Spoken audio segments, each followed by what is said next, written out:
Il ne faut vouloir que Dieu, absolument, invariablement, inviolablement.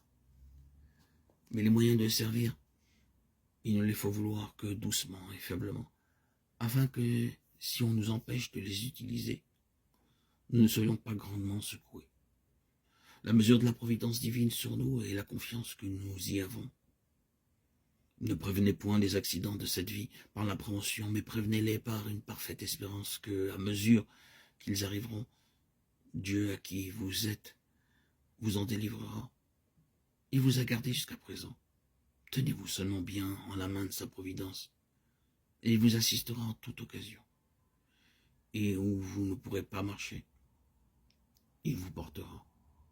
Que devez-vous craindre, étant à Dieu, qui nous a si fortement assuré qu'à ceux qui l'aiment, tout revient à bonheur.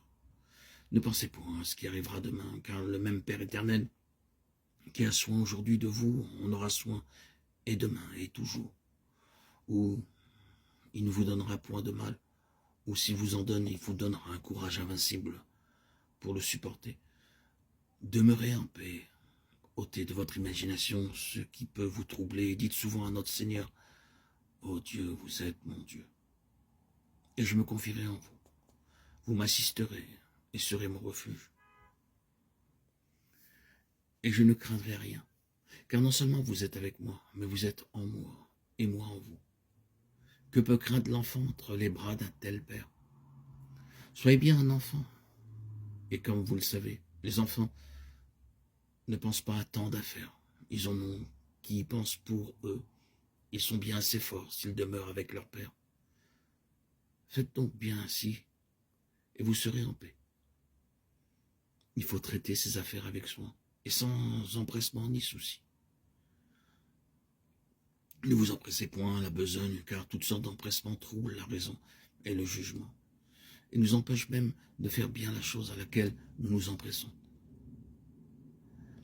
Quand notre Seigneur reprend Sainte Marthe, il lui dit « Marthe, Marthe, tu te soucies et tu t'agites pour beaucoup de choses. » Voyez-vous, si elle eût été simplement soigneuse, elle ne se fût point troublée, mais parce qu'elle était en souci et inquiétude, elle s'empresse et se trouble, et c'est en quoi notre Seigneur la reprend.